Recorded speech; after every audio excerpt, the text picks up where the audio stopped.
कितना ही अभागा मनुष्य हो, सुबह 3 बजे से 6 बजे उठकर ब्रह्म मुहूर्त में कर दो यह काम, जो चाहोगे वह मिलेगा।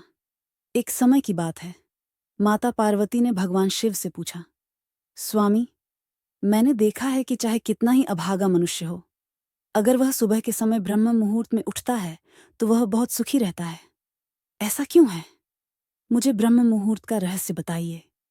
तब भगवान शिव ने कहा, हे देवी, मैं आपको इस प्रश्न का उत्तर एक कथा के माध्यम से बताऊंगा।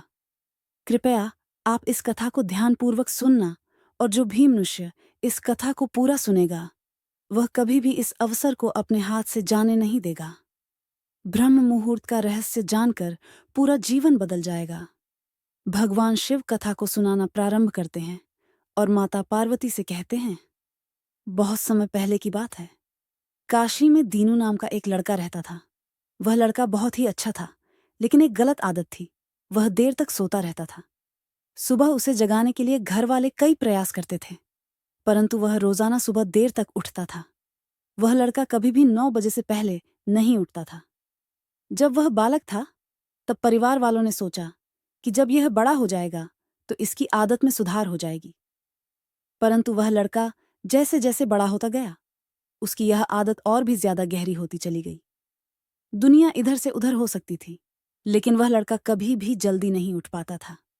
उसके पिता उसकी इस आदत से बहुत ज्यादा परेशान रहने लगा था। उस लड़के को ढेरों नकारात्मक शक्तियों ने घेर लिया था। वह सभी को पलटकर जवाब देता था और दिन भर उदास रहता था। इसका असर उसके स्वास्थ्य पर भी पड़ रहा था। जब उस लड़के को यह पता लगा कि उसके सारे मित्र सफलता को प्राप्त कर चुके हैं, तब वह और भी ज्यादा चिंतित हो गया और ईश्वर को कोसने लगा।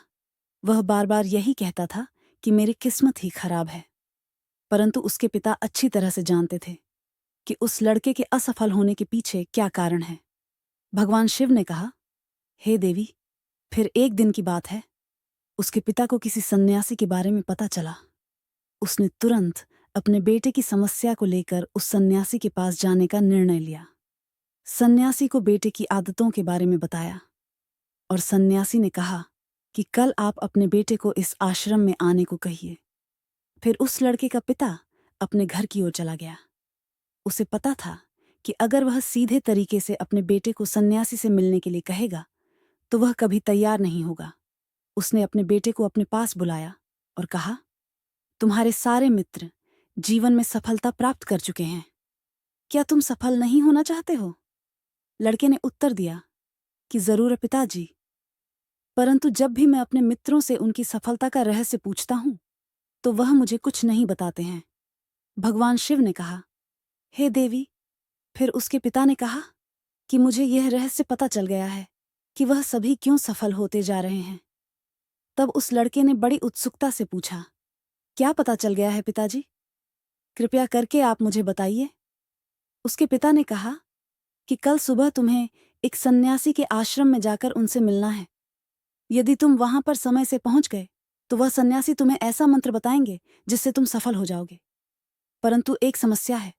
लड़के ने कहा कि पिताजी, मैं कल पूरी रात जागता रहूंगा और सुबह सन्यासी से मिलकर आऊंगा। उसके पिता ने कहा कि ठीक है, तुम वहां जाकर उस सन्यासी की आज्ञा को मानना। पिता की बात सुनकर वह लड़का बहुत अधिक खुश हुआ। जीवन में पहली बार रात्रि में वह जागता रहा, परंतु थोड़े ही समय में उसे नींद आ गई और वह सो गया। फिर अगली सुबह जब वह उठा तो उसे पता चला कि सन्यासी से मिलने का समय समाप्त हो चुका था। उसके पिता ने लड़के की तरफ देखा और कहा कि तुम जीवन में कभी सफल नहीं हो पाओगे, जाओ और जाकर सो जाओ। पिता की यह बात सुनकर उस लड़के को बहुत दुख हुआ। उसने मन ही मन स्वयं को चुनौती दी कि कल सुबह वह सन्यासी से मिलने अवश्य जाएगा। उसने अपने पैर में एक छोटा सा घाव बना लिया, जिससे दर्द के कारण उसे रात भर नींद नहीं आई। भगवान शिव ने कहा, हे देवी, यह ऐसा पहला अवसर था जब उसने अपने जीवन में पहली बार सूर्योदय देखा था। वह तुरंत ही तैयार होकर सन्यासी से मिलने के लिए चला गया। आज उसका अनुभव कुछ अलग ही था। वह बेहद शांत महसूस कर रहा था। चलते चलते वह लड़का जैसे ही सन्यासी के आश्रम में पहुंचा तो वहां पर उसने देखा कि सन्यासी और उसके सभी शिष्य ध्यान लगाकर बैठे हुए थे। भगवान शिव ने कहा, हे देवी। फिर जब ध्यान का समय समाप्त हुआ, तब लड़का उस सन्यासी के पास पहुंचा और उन्हें प्रणाम करते हुए बोला कि आपके पास कोई ऐसा मंत्र है जिससे मैं सफल हो सकता हूं। कृपया करके मुझे वह मंत्र बताइए। मैं भी अपने मित्रों के समान सफल होना चाहता हूं और अच्छा जीवन जीना चाहता हूं। भगवान शिव ने कहा, हे देवी। फिर सन्यासी मुस्कुराए और बोले, अच्छा, तो तुम वही बालक हो। तुम्हारे पिताजी मुझसे मिलने आए थे और उन्होंने तुम्हारे विषय में मुझे सब कुछ बता दिया था। मैं तुम्हें वह मंत्र अवश्य बता देता, परंतु अब लड़के ने जैसे ही परंतु शब्द सुना तो लड़का घबरा गया।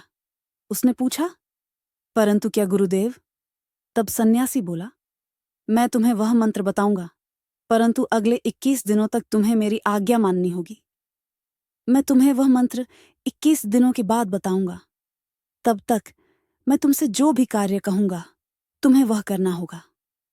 यदि तुम असफल हुए या कार्य के बीच में तुम्हारा संकल्प टूट गया तो उस मंत्र का असर नहीं होगा। दृढ़ निश्चय के साथ उस लड़के ने कहा कि मुझे आपकी सारी आज्ञा स्वीकार है। मैं अगले 21 दिनों के लिए आपका दास हूं। आप जो भी कहेंगे मैं वही कार्य करूंगा। मुझे केवल और केवल उस मंत्र के बारे में जानना है। भगवान शिव ने कहा, हे देवी। फिर सन्यासी ने उस लड़के से कहा कि ठीक है, कल से तुम्हारा कार्य शुरू होगा। तुम इसी आश्रम में निवास करोगे। वह लड़का आश्रम में निवास करने के लिए तैयार हो गया। सन्यासी ने कहा कि यहां रहते हुए तुम्हें ब्रह्म मुहूर्त में उठना होगा और दूसरे शिष्यों की तरह ध्यान और तप करना होगा। साथ ही आश्रम के कार्यों में भी सहायता करनी होगी। ध्यान रहे, यह संकल्प टूटना नहीं चाहिए। भगवान शिव ने कहा, हे देवी। अब लड़का सन्यासी की बात से सहमत हो गया और अगले दिन से उसके कार्य के दिन की शुरुआत थी। इस बार उसने दृढ़ निश्चय किया, परंतु 1 सप्ताह बीतने के पश्चात ही उसका संकल्प टूट गया और वह 8वें दिन देर तक सोता रहा। जब वह नींद से जागा तो उसने कहा कि मुझसे कितनी बड़ी भूल हो गई है। वह रोते हुए सन्यासी के पास पहुंचा और कहने लगा कि हे गुरुदेव, मेरा संकल्प टूट गया। अब मैं जीवन में कभी सफल नहीं हो पाऊंगा। सन्यासी ने उसे समझाते हुए कहा कि एक बार फिर से शुरुआत करो, फिर से संकल्प करो। फिर लड़के ने सन्यासी से पूछा कि सुबह उठना इतना आवश्यक क्यों होता है और यहां पर सभी लोग इतनी जल्दी क्यों उठ जाते हैं। भगवान शिव ने कहा, हे देवी। तब सन्यासी ने लड़के को समझाते हुए कहा कि सुबह यानी ब्रह्म मुहूर्त में उठने के पीछे बहुत बड़ा विज्ञान छुपा हुआ है।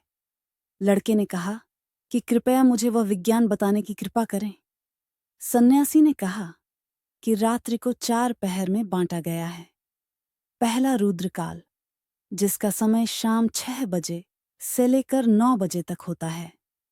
दूसरा राक्षस काल, जिसका समय रात्रि 9 बजे से 12 बजे तक होता है।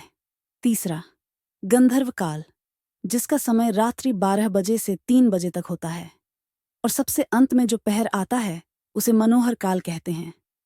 इस समय को ब्रह्म मुहूर्त या अमृत बेला के नाम से भी जाना जाता है। इसका समय भोर 3 बजे से सुबह 6 बजे तक होता है। यह वह समय होता है जब पूरे संसार की नकारात्मक शक्तियां निष्क्रिय अवस्था में होती हैं और सकारात्मक शक्तियां सक्रिय होती हैं। ब्रह्म मुहूर्त अर्थात देव मुहूर्त। ब्रह्म मुहूर्त का अर्थ देवताओं का समय होता है।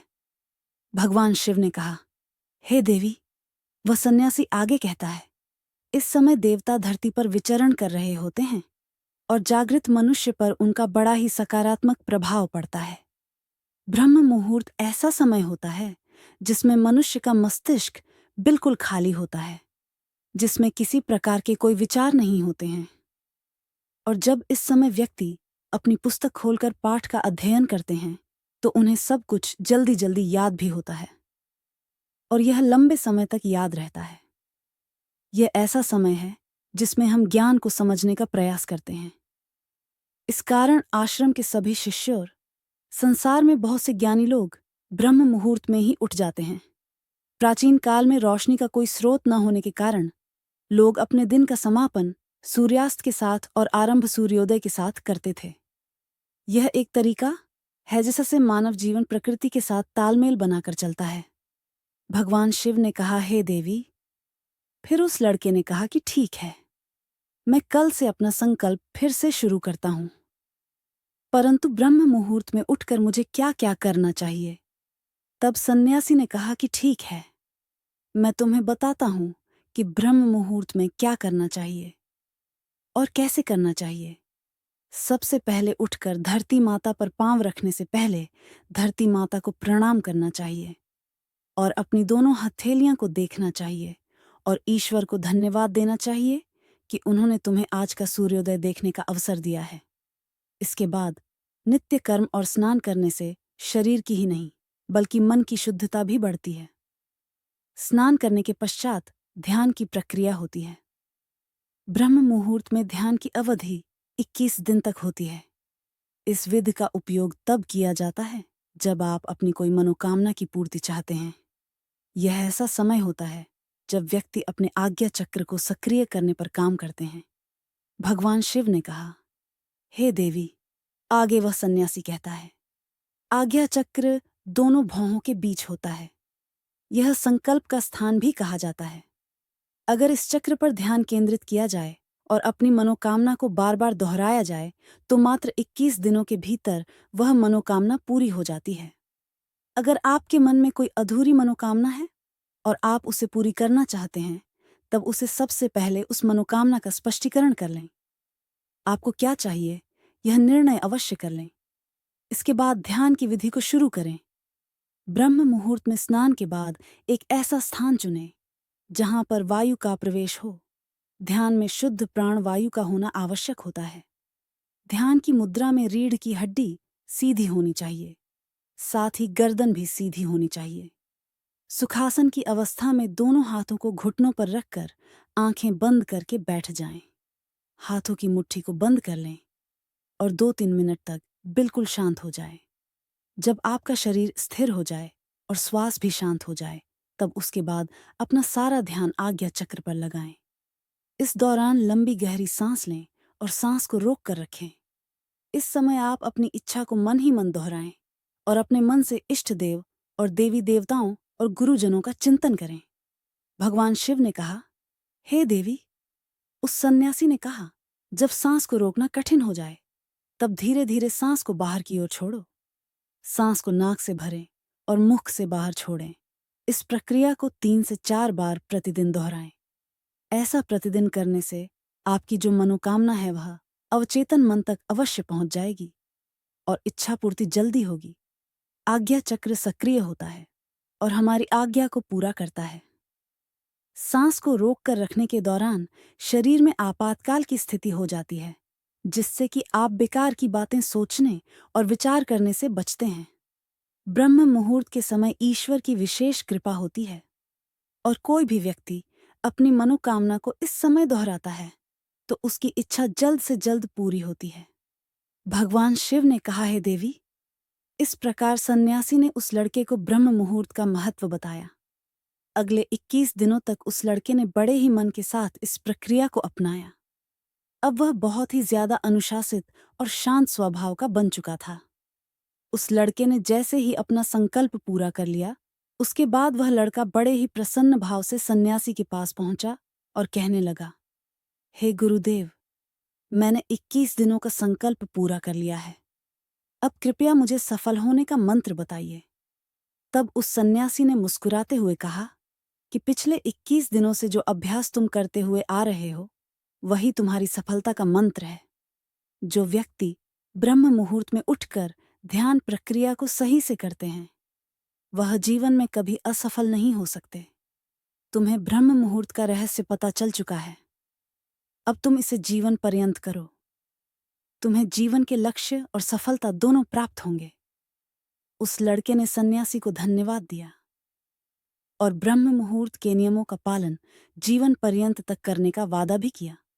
भगवान शिव ने कहा, हे देवी, अब तो आपको पता चल गया होगा कि ब्रह्म मुहूर्त क्या होता है। तब माता पार्वती ने कहा, हे स्वामी, अब मुझे ब्रह्म मुहूर्त का संपूर्ण ज्ञान हो गया है। इतना कहकर माता पार्वती ने भगवान शिव को प्रणाम किया। वीडियो अगर पसंद आया हो तो वीडियो को लाइक और हमारे चैनल को सब्सक्राइब करें और अपने दोस्तों के साथ शेयर करें। ओम नमः शिवाय।